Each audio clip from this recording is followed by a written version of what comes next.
Hello and welcome to episode 124 of Mark's Notcast. I started this Notcast in, I think, September 2020. Today is Thursday, 29th of July 2021, which means today is now 500 days since, on the 16th of March 2020, Matt Hancock said in the House of Commons that people should cease all unnecessary social contact. Effectively, it has been 500 days that we have been in lockdown in its various forms and iterations since then. And an average pandemic like this generally lasts around about 18 months to 2 years, although the last one I think was the Spanish flu pandemic in the late 1919, 1920, something like that. I don't remember that far back, despite what the contents of my record collection might tell you. Today I'm going to be talking about The Cure's 11th album, released in 1990, the remix set Mixed Up. And there's debate about how many albums this actually is. Does a remix double LP count as a proper LP if it's all made out of mostly previously unreleased remixes? Does concert count? Does Standing on a Beach count? I don't know. And I'm not really taking an opinion about that. This is the album that The Cure released in 1990, and it's hard to believe this is now 31 years old, this record. I don't even want to consider how old that makes me, but I have known this record for more than 2/3 of my life now at this point. Give or take a couple of weeks, and that feels like a really long time. And also it feels like it was last week, because I remember all of this stuff happening. I remember the live shows, I remember the interviews, the appearances on MTV's 120 Minutes, the broadcasts, the radio shows, the singles, the crap videos, everything about it. So we start off with where The Cure were in about April 1990. Before we get to this, April 1990, the band's lineup changes. Maybe May. And Roger O'Donnell, the band's keyboard player, departs. Not entirely his decision, I think, but necessary. And is replaced by a musician who no one has ever heard of before, called Perry Beaumont. Perry started in the ranks in about 1984, seeing the band very, very frequently all over the world. Then graduated to become, I think, Robert Smith's personal assistant and part of the road crew, seen in a number of backstage videos. So, for example, if you watch The Cure live in Japan, you can see Perry there in a non-stage capacity as part of the band's road crew. And the band promoted from within. I think at the time, Robert said it always felt a little strange when we went on stage, and Perry kind of stopped at the edge of the stage because he felt like one of us. And then, obviously, with the vacancy for the keyboard player, Perry moved into the role. Perry was more skilled at playing guitar and playing keyboards, and so had to learn the band set relatively quickly, within a couple of weeks, I think, and with a couple of rehearsals before playing his first show with the group in Paris in June 1990, and his second show was headlining Glastonbury in June 1990. Just before the band got to headlining Glastonbury, the band went into the studio to record some dance-based material with keyboards and synthesizers, and also came out with a number of songs, most of which were released on a single which is just about to appear in your timeline. The band played a number of summer festival shows, headlining outdoor venues in the summer of 1990, as a way of perhaps sidestepping the doom and gloom of the disintegration era, I meant to say, and sidestepping the idea that, well, how do you follow up the most depressing album ever made? And by the way, Disintegration isn't the most depressing album ever made. Spice World by the Spice Girls is the most depressing album ever made. Followed shortly, probably, by something far more modern that I haven't actually listened to. Although I must admit, Shed 7, She Left Me on a Friday does make me extremely depressed that anyone can make or write a song that bad. But how do you follow up the most depressing album ever made, Disintegration? The simple answer is you don't. You release an album of dance remixes, and then that kind of bucks you out of that particular niche. It's the same thing that The Cure did in 1982 when they split at the end of the Pornography tour. Simon left the group. Lol didn't play drums again for about 30 years with The Cure. And you kind of take a left turn, and they reborn, they reforged themselves, or rebooted, actually, is the modern word, isn't it? They rebooted themselves as a pop group and did Let's Go to Bed. And so what do you do when you do the most depressing album ever made? Well, you don't follow up with more of the same, do you? You change the band's lineup, and you get a new person into the group, and you also then do something that doesn't sound anything like that really depressing album you just made. But of course, nobody knew what that was going to be at that point. There were rumours about various remixes and releases and that type of thing, but really the band just went on stage and they played a number of presumably quite lucrative summer festival shows.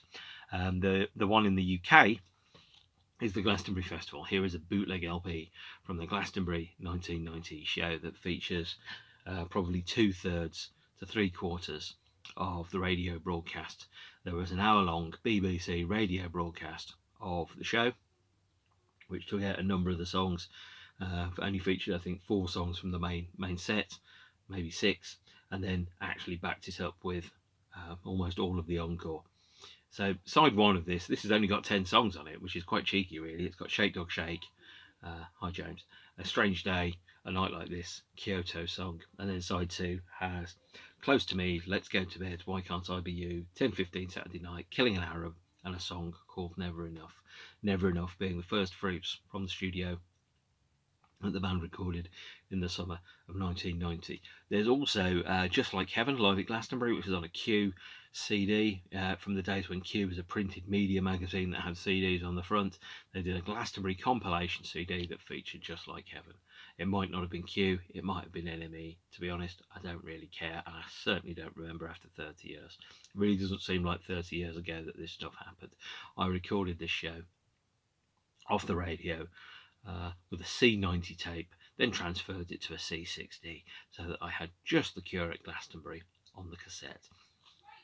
This is quite a cheeky little bootleg, primarily because if you look at the sleeve here, what you'll see is actually, it tells you that it's an album by a band called The Remedy, whoever they are, and they have songs with strange and unusual titles, such as Shaking Dog, Not Right Tonight. Kyoto Song is, maybe it's not Kyoto Song actually, but it's called Malaga Bay on here.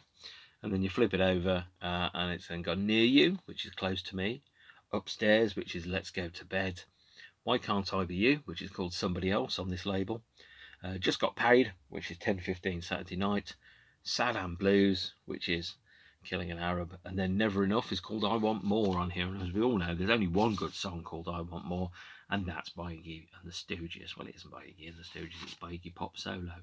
Although More by the Sisters of Mercy is also staggeringly good, More by the Sisters of Mercy hadn't come out yet at this point in time. So The Cure played a number of summer festival shows, Paris, Glastonbury. They did a show at Leipzig, which most of it was broadcast on television, and yeah, the first fruits of that were that radio broadcast of Never Enough. So I was sat there recording, going, "Oh, I hope they play Never Enough on the radio broadcast," because at that point I hadn't even seen any of the bands that I loved. I was a 16-year-old in my bedroom with £6 a week pocket money. I certainly couldn't afford to go to Glastonbury. So of course I've overcompensated in my older years by buying pretty much every record I can ever think of, and some I didn't even know existed until I saw them, and then I went, I'm gonna have to buy that. But no, so Glastonbury was the UK show, and the band then ended their tour with a one-off show in Crystal Palace, playing in the Crystal Palace Bowl on a stage surrounded by a big lake, away from the people, performing a show there. Unsurprisingly, I didn't go to that one either, but a girl at my school did, and I was so fucking jealous. So jealous indeed. Jealous of the fact that person had been to see The Cure. I'm just jealous of her, really. Now, the first fruits from the album that were released was the single Never Enough. Here's the 12-inch version. I've got the 7-inch downstairs. I've forgotten to unpack it. But Never Enough was released in the standard 3 formats. So it was Never Enough, the big mix, a track called Harold and Joe, and a milk mix of Let's Go to Bed. and the big mix is just an extended 12-inch version with a slightly different intro to Never Enough than the album version. Harold and Joe is a wonderful, silly, lightweight dance track that the band played live a couple of times. I think they played it again in 2014, but generally hardly ever play it live, and they should do. And then Let's Go to Bed on the B-side of the 12-inch. Remember, this is the days when vinyl was still a big deal, before vinyl became extinct and then came back to life later on.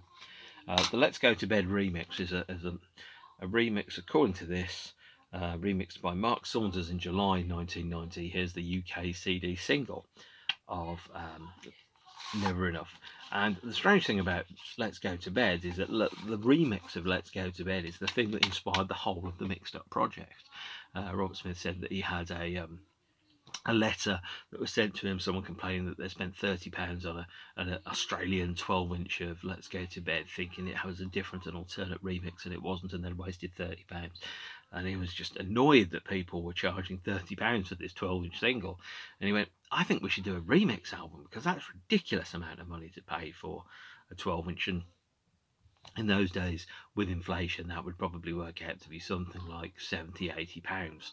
And it inspired him to go and do the remix album, which obviously is the American CD single of Never Enough, which is different but the same. It features two mixes of Never Enough. It features the 7-inch mix and the big mix on there, and as you can see, there's the band there, including Robert Smith in a shirt with flowers on.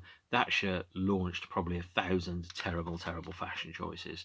I remember buying a shirt looked like that because Robert Smith had a shirt that looked like that, and I shouldn't have taken all of my clothes choices from Robert Smith, because I did buy white trainers and I regretted it within about 40 minutes of buying them, which is why I never ever wear white trainers now. Not that necessarily anybody is interested apart from myself. In fact, I'm not even interested apart from when I need to go and buy trainers. So Mixed Up, the remix album, a nice way of sidestepping the need to release another studio album, also ensured it acted as almost like a default greatest hits, also allowed a lot of the rare and deleted 12-inch mixes to become back available, also updated the band's sound. So there's 12 songs on the vinyl edition, there's 11 songs on the original CD version released here in 1990. There are 12 songs on the 5-disc version of Mixed Up. I don't have that because it's staggeringly expensive, and the only track that was on it that I didn't have anywhere else was the remix of Why Can't I Be You, and I couldn't afford the £40 or £50 to buy a 12-inch size box set with 5 CDs in to get one remix that actually was on a CD single as well. So Mixed Up is the first album, the first remix album by The Cure. It's got the remixes from the Disintegration album, and it's got new remixes of everything else apart from the remix of Why Can't I Be You. So in terms of the material that's on there, there's a remix of Close to Me, there's a re-recording of The Walk, and a re-recording of A Forest, because they couldn't find the original master tapes. Then there's also newer mixes of The Caterpillar and In Between Days. There's the big mix of Never Enough. There's the 12-inch version of Why Can't I Be You, and then there's also the Disintegration era 12-inch mixes of Lullaby, Fascination Street, Love Song, and the extended dub mix of Pictures of You. The extended dub mix of Pictures of You, awful. Sounds like UB40 with Robert Smith singing. Absolutely hate it. No idea why it's on here. Not my decision. Of course, if it was my decision, well, things would be very different, wouldn't they? So this was also the first UK release of the remix of Fascination Street. The 12-inch version of Fascination Street was only released in America. It wasn't released in the UK. So if you didn't have the import single of Fascination Street, you were missing a Cure remix. Luckily, this album solved that problem for you. So let's go a little bit deeper into what's in here.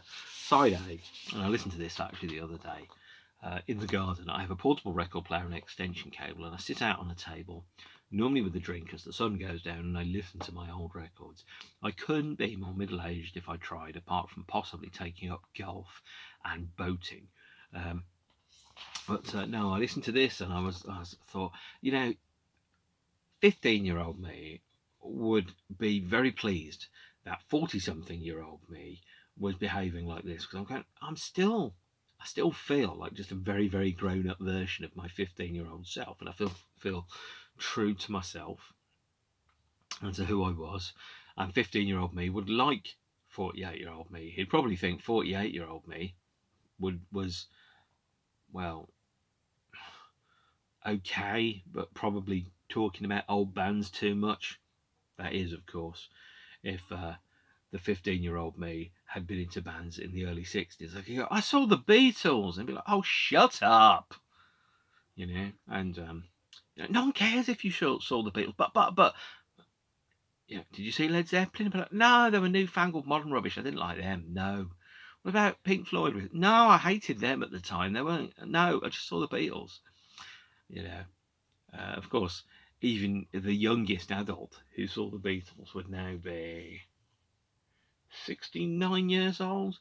So if you were 18 and you saw the Beatles play the rooftop show, you'd be 69 now. You'd be retired. Well, you might not be retired, who knows? There will come a time when everybody that ever saw the Beatles live with their own eyes will be dead. And that will happen. Everyone who's been in the Beatles will have died. Everyone who's ever seen the Beatles will have died. It'll be a strange time, because the only thing that'll be left at the end of all of this are the records and the memories. Nothing else will really matter. And so the idea of a double album from 1990 with a bunch of remixes on, it'll be a historical footnote. It'll be a thing that happened, in the same way that a war was a thing that happens, as no one will be alive to remember the terrible, terrible memories of whatever it was that happened at the time. And one of the terrible, terrible things that happened at the time was the flicker mix of the Caterpillar, which isn't particularly good. But let's get to that later on. So this has the extended 12-inch versions of Lullaby, Fascination Street, Love Song, and that awful dub mix of Pictures of You. And these were genuine 12-inch extended versions where they took the multi-tracks and they kind of rebuilt the song and played the song to give each one of the particular segments of it its own area of the song that it could grow into. I really miss old-fashioned 12-inch mixes. These days, a lot of the remixes that exist are just, you'll build your own instrumental track and you might throw the vocals over the top, and it sounds like exactly what it is, which is someone's tried to spot weld the vocals to a completely different song that they've got lying around. When Aphex Twin was remixing the Lemonheads, he'd completely forgotten about it until the courier knocked on the door and said, I've come for your Lemonheads remix," or whatever. Aphex Twin just picked that and went, there it is. It obviously had nothing to do with the Lemonheads, apart from the fact that Aphex Twin got paid for it. And some of the more modern contemporary remixes sound like they've actually tried to obliterate the original track completely and turn it into something else. I hate those remixes because I liked the band for what they were, and I wanted to hear more of those songs. And I love big, long songs. I love epics, side-long epics. They're fantastic. If someone can do a side-long version of a song, I'm like, shut up and take my money. Assuming the side, by the way, isn't a 7-inch single, because that's only about 4 minutes long. So the extended mixes of Lullaby, Fascination Street, Love Song, they're genuinely extended versions where you're taking the song, you're exploring all of the potential possibilities that are hinted at in the original LP mix. And that's what a great 12-inch mix does. And there are some great 12-inch mixes on Mixed Up. The closer mix, Close to Me, which was released as a single, is, I think, if I remember correctly, a Paul Oakenfold remix that junks the band's original rhythm section and replaces it with what sounds like a very monolithic, slow-paced loop of a particular drum machine setting. It's not exciting, and I would really struggle. I mean, if I was a drummer, I'd be so bored playing that version of Close to Me. I really would, because it's just endlessly repetitive. It's almost as boring, in fact, as the drums on the Flaming Lips track, The Golden Path, which is just a monotonous boom, boom, boom for 4.5 minutes. And the band's former drummer, Cliff Skerlock, really didn't like playing it because it was so boring. Side B is re-recordings of The Walk and a Forest and the extended mix of Love Song.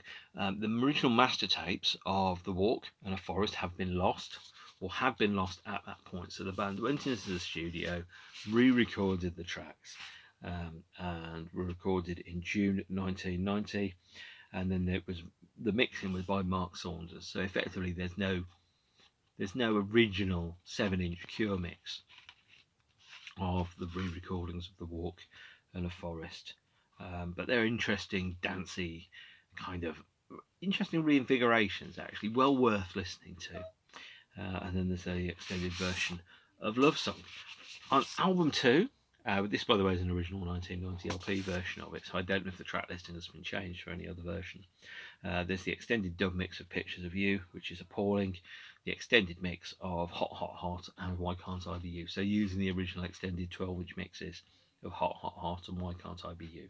So everything on side 3 had already been released. Side D, all new that year.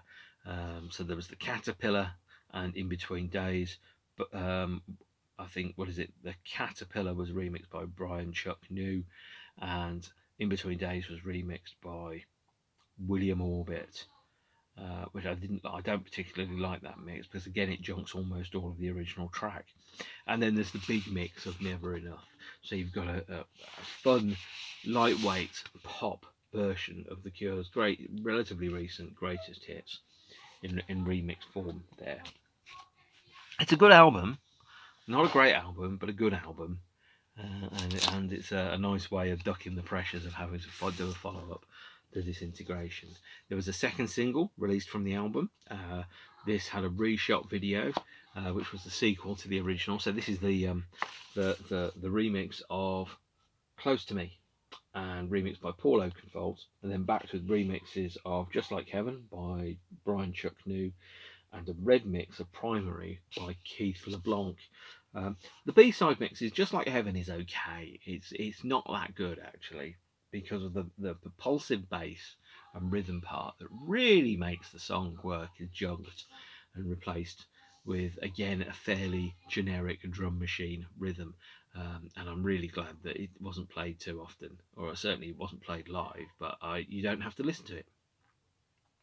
The red mix of Primary is not the original 12-inch mix. The original 12-inch mix of Primary is effectively the instrumental of the 7-inch appended to the front of the 7-inch to make the song twice as long, and maybe with the volume changed on some of the guitar effects, so you can hear more of the guitar and the rhythm parts that are in there. The red mix is a reimagining of the song with a new rhythm part, and it's bloody great, actually. I really like the red mix of the track Primary. So there's the US CD single of Close to Me, featuring the closest mix of Close to Me, which is effectively just an edit. And as you can see, there's the octopus from the front of the Quadpus EP, now covered in fishes, because the video to the remix of Close to Me is the sequel to the original video. In the original video, the band are inside a wardrobe, they fall off beachy heads. The video here is set when the wardrobe lands at the bottom of the ocean, and the band then have a fight with various people in octopus and fish costumes and other things. In Germany, for some reason I can't work it out, and it looks like I perhaps have put the CD in the wrong place here. Now in France, I think there was the remix of A Forest was released as a single in its own right, backed with the original mix of A Forest, and also backed with the Shiver mix of In Between Days. So there is the tree mix of A Forest, which was, I think, only released in France. Let me just quickly check. I think that is the case, but I can't guarantee that. So that was the third single from the album. And by the looks of it, I have one of the Wild Mood Swings era CDs, which I've put by mistake inside A Forest. So let's go and rectify that terrible oversight right now and press the pause button. Let's pretend that was a seamless intervention as the CD in my hand changed from one CD to another. Realistically, it probably has been in the wrong case for absolute years, and I have absolutely no idea how or why that happened. Here is the CD single for A Forest, which was made in France by PDO, so it is the French CD single version of A Forest. There was no vinyl version of the Forest remix 12-inch, it was only on CD that I know of. Which brings us to the close with that particular album. Now, in the tradition of reissues, remasters, remixes, and not ever releasing any new material, Mixed Up got a reissue in 2018, which came with a new remix album. This is the vinyl edition of it. It is called Torn Down, and it features remixes of songs which wouldn't have been singles, remixed by Robert Smith in a fairly intensive period over about 6 months in late 2017, early 2019. Taking one song from each one of the albums and then remixing them and recreating them and then representing them. This may look like an alternate sleeve design for Mixed Up. It is. It's apparently, I think, a different part of the same painting which was used on the album originally. So Torn Down only got a separate on its own right reissue or release in the Record Store Day release of 2018 when it came out as a double LP picture disc. And what you'll notice from Record Store Day is almost all of the Record Store Days that The Cure have participated in have involved picture disc issues of old albums being repressed onto vinyl, such as Faith and Wild Mood Swings and all the other ones which have come out recently. But this was a lovely little thing to get, because between 2008 and 2018 The Cure hadn't released any new studio album. They haven't actually released a new studio song, I think it's Hello Goodbye, which was the Paul McCartney Beatles cover in 2010, 2011. But they've been playing live furiously and frequently, which I'll address in a future episode when I talk about The Cure. This is the 2018 3 CD reissue of Mixed Up. This features the original album, not including Why Can't I Be You, because Why Can't I Be You was too long for CDs. It features 2018 remasters of a number of the other 12-inch A-sides which haven't, or B-sides which haven't been released anywhere else. So remixes of Let's Go to Bed, Just One Kiss, Close to Me, the extended version of that, Boys Don't Cry with a new vocal, Why Can't I Be You, A Japanese Dream, the actual extended 12-inch version of Pictures of You, and the Milk mix of Let's Go to Bed, the remix of Just Like Heaven and Primary, and one previously unreleased remix, which is the TC and Benny mix of Love Cats from 1990, which was previously only available for a limited period of time in the year 2001 on the Greatest Hits promotional website. And the third disc on this is the Robert Smith remixes, which were released in their own right on the Torn Down album, by the way.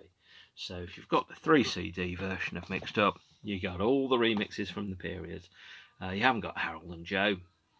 That Harold and Joe is on the Join the Dots B-sides box set instead. Like a great number of Cure reissues, this had been promised for a number of years before it eventually materialised. There's still a huge number of Cure reissues which haven't yet appeared, and I will talk through those when I get to the respective albums and periods of history. But if there's one thing that The Cure are very good at, it's telling you they're going to release something and then it not coming out, which is a shame, because I'd spend a lot more money on Cure records if that was the case. After the end of the 1990 period, which drew to a close with a show at Crystal Palace Bowl, the band then announced a week of shows in London in January 1991, and they were going to play the London Wembley Arena at the Great British Music Weekend Festival on the 19th of January. There was going to be a show by a band called Five Imaginary Boys at the Town and Country Club number 2 in London, in Islington, which is now called The Garage. A band called The Cure was going to make an appearance on MTV's Unplugged.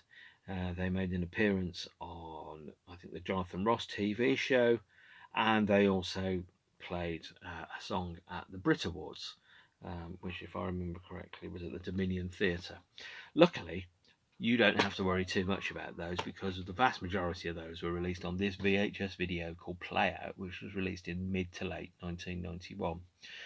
It features, I think, 5 songs from the Town and Country Club, including the previously unreleased songs The Wendy Time, The Big Hand, and Away. Away, by the way, is an earlier configuration of the track cut.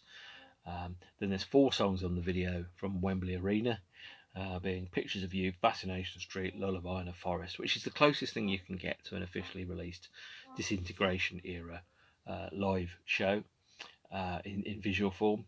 Then there's Day 3, which is a number of songs from the Jonathan Ross show, including Mostly Harold and Joe, one of its very few live appearances. Then there's 2 songs for a rehearsal for MTV's Unplugged, which are The Blood and The Walk. And then there's 5 songs from or 4 songs from the MTV Unplugged performance, which is Just Like Heaven, A Letter to Elise, If Only Tonight We Could Sleep, and Boys Don't Cry. So there's 4 previously unreleased Cure songs on this VHS tape, so of course I had to buy it, being The Wendy Time, The Big Hand, Away, the MTV Unplugged version of A Letter to Elise. 3 of those would appear on the subsequent album, Wish, which I will talk about the next time I talk about The Cure. And then there's some backstage footage and some documentary footage of the band rehearsing for the Brit Awards. And then there's a performance of Never Enough live at the Dominion, which was recorded for British television and broadcast on British TV. This might have been released on Laserdisc. I don't know. I have no idea. It's certainly not been released on DVD. If it's available on YouTube, I will post a link to it in the comments down there. What I will say is I've recompiled a video of the longest version of Wembley Arena show that there is, which is about 45 minutes long, because there was the 4 songs that are on this VHS tape. There was also, I think, another 5 or 6 songs that were on British television. And in the days when you had video to video, I created my own video of The Cure live at Wembley Arena. I then transferred it to DVD. I then transferred the DVD through to MP4, and I uploaded it to YouTube. So if you've seen The Cure at the Wembley Arena 1991 show, and it's 45 minutes long, that's taken off the DVD R, which is somewhere down there on my big pile of DVD Rs. The whole of this VHS appears on YouTube from time to time. It then disappears.